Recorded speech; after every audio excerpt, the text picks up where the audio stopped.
श्री कृष्णा मित्रों, मैं प्रियंका स्वागत करती हूँ आपका जीवन और आध्यात्म में। मित्रों, चैत्र मास की एकादशी आने वाली है, जिसे हम पाप मोचनी एकादशी के नाम से जानते हैं। आज मैं इसी की कथा लेके आई हूँ। एक बार धर्मराज युधिष्ठिर बोले कि हे जनार्दन, चैत्र मास के कृष्ण पक्ष की एकादशी का क्या नाम है तथा उसकी विधि क्या है, कृपया करके आप मुझे बतलाइए।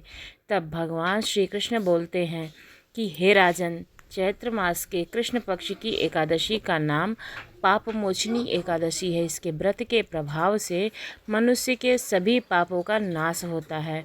यह सब व्रतों में अत्यंत उत्तम व्रत है। इस पाप मोचनी एकादशी के महत्व के श्रवण व पाठन से समस्त पाप नाश हो जाते हैं। इस समय देवर्षि नारद जी ने जगत पिता ब्रह्मा जी से कहा कि महाराज, आप मुझसे चैत्र मास के कृष्ण पक्ष की एकादशी की विधि विधान से बताइए। ब्रह्मा जी कहने लगे कि हे नारद, चैत्र मास के कृष्ण पक्ष की एकादशी पाप मोचनी एकादशी के रूप में मनाई जाती है।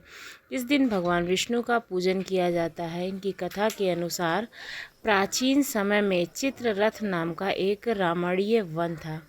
इस वन में देवराज इंद्र गंधर्व कन्याओं व देवताओं सहित स्वच्छंद विहार कर रहे थे। एक मेधावी नामक ऋषि भी वहां पर तपस्या कर रहे थे। वे ऋषि शिव उपासक तथा अप्सराएं शिव द्रोहिणी आनंद दासी थीं। एक बार कामदेव ने मुनि का तप भंग करने के लिए उनके पास मंजू घोष नामक की एक अप्सरा थी, जिनको भेजा था। युवावस्था वाले मुनि अप्सरा के हाव भाव, नृत्य, गीत तथा अक्षों पर काम मोहित हो गए थे। रति क्रीड़ा करते हुए 57 वर्ष बीत गए। एक दिन मंजू घोष ने देवलोक जाने की आज्ञा मांगी।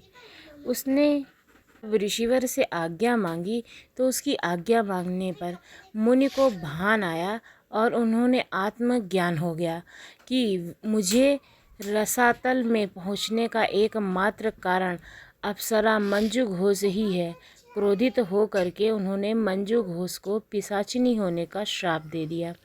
श्राप सुनकर मंजू घोष ने कांपते हुए ऋषि से मुक्ति का उपाय पूछा। तब मुनिश्री ने पाप मोचनी एकादशी व्रत के बारे में उन्हें विस्तार पूर्वक बताया और अप्सरा को मुक्ति का बता करके पिता च्यवन के आश्रम में चले गए। पुत्र के मुख से श्राप देने की बात सुनकर च्यवन ऋषि ने पुत्र की घोर निंदा की तथा उन्हें पाप मोचनी चैत्र कृष्ण एकादशी व्रत करने की आज्ञा दी। व्रत के प्रभाव से मंजू घोष अप्सरा पिशाचिनी देह से मुक्त होकर देवलोक चली गई। अतः हे नारद, जो मनुष्य विधि पूर्वक इस व्रत को करेगा, उसके सारे पापों से उसे मुक्ति मिलेगी। निश्चित ही वो स्वर्ग को प्राप्त होगा। और जो कोई भी इस व्रत के महात्मा को पढ़ता और सुनता है, उसे सभी कष्टों से मुक्ति मिल जाती है।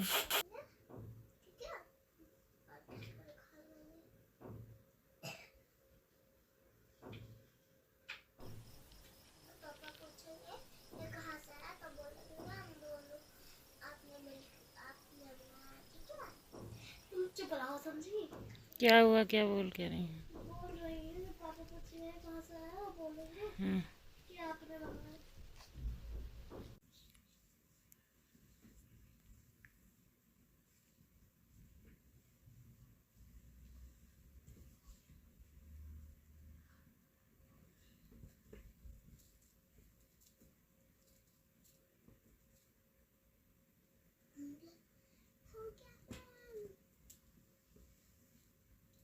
सिर्फ यहाँ का बनाई हूँ।